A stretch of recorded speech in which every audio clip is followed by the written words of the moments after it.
دی. کله چې نبی کریم صلی الله علیه وسلم د مکې نه هجرت شروع کو او انصار او صحابه کرامو ته پته ولګېدله د مدینې خلکو ته، نو دوی به د ورځې په اوله حصه کې راوتل او دلته به د رسول الله صلی الله علیه وسلم استقبال ته هغه ولاړو. چې کله به نبی کریم صلی الله علیه وسلم نو را رسېدلی او نور به راوختل، دوی به بېرته واپس لاړ خپلو کورونو ته. نو هره ورځ به دوی راتلل، د نور د راختو پورې به انتظار کو. چې کله نبی کریم صلی الله علیه وسلم راورسېدل مدینې ته، د ټولو نه اول یې چې په کوم باغ کې دمه کړې ده او کوم ځای کې یې اوبه څښلي دي او کوم ځای کې اودس کړی دی او کوم ځای کې مونځ کړی دی، هغه دا باغ دی د بستان المستظل په نوم باندې. دلته نبی کریم صلی الله علیه وسلم د ټولو نه اول راغلی دی او دلته یې دمه کړې ده او د دې باغ د کوهي نه یې اوبه څښلي دي. هغه کوهی اوس هم هغه شانتې حالت کې دی، دا ګیر چاپېرې ته یې پاڼې تاوې کړي دي، دا هم تاسو ته ښایو.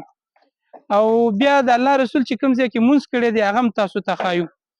دې ته مستظل اصل کې سوري ته ویلی کېږي. مستظل ورته ځکه وایي چې نبی کریم صلی الله علیه وسلم باندې ابوبکر صدیق رضی الله تعالی عنہ د پاسه صادر نیولی و، سوری په جوړ کړی و. د الله رسول مونځ وکړو د دې دپاره چې د خلکو ته معلوم شي چې یاره هغه نبي دا دی کوم چې راغلی. ځکه ابوبکر صدیق رضی الله تعالی عنہ په عمر کې د نبی کریم صلی الله علیه وسلم نه ډېرو مشر و. نو بعضې خلکو به دا ګمان کو چې ګینې نبي هغه دی، ځکه هغوی لیدلی نه و د مدینې د خلکو. نو نبی کریم صلی الله علیه وسلم د پاسه ابوبکر صدیق رضی الله تعالی عنہ سوری جوړ کو چې هغه سوري د وجې نه دې باغ ته بستان المستظل ویلی کېږي. دا د کلثوم رضی الله تعالی عنہ باغ دی او هغه د هغه کور هم په دې سره خوا او شا کې و. بعضې ملګري وایي چې دلته دا خوا کې چې کوم دیوالونه دي دا د هغوی کور و، لیکن هلته مسجد قبا سره لیکلی شوي دي چې دا د مسجد قبا سره نږدې د هغوی کور و.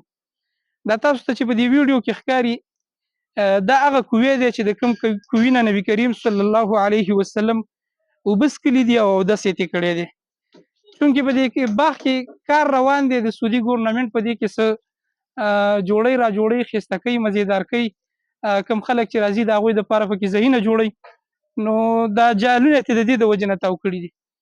او دا اوبه هم د دې باغ اوبه دي، دا اوبه هم د دې باغ اوبه دي، د دې کوهي اوبه دي. کوهي او په مشین ذریعې سره راوځي دلته جمع شوي دي. هغه ځای چې نبی کریم صلی الله علیه وسلم پکې مونځ کړی دی، نو ویلی کېږي چې دا هغه ځای دی کوم ځای کې چې زموږ خوږ نبي محمد رسول الله صلی الله علیه وسلم مونځ کړی دی. دا هغه ځای دی، د هغه حالاتو کې د هغه حالاتو په شانتې اوس هم ښکاري چې یاره د دې د وجې نه یې داسې پرېښی یم دی.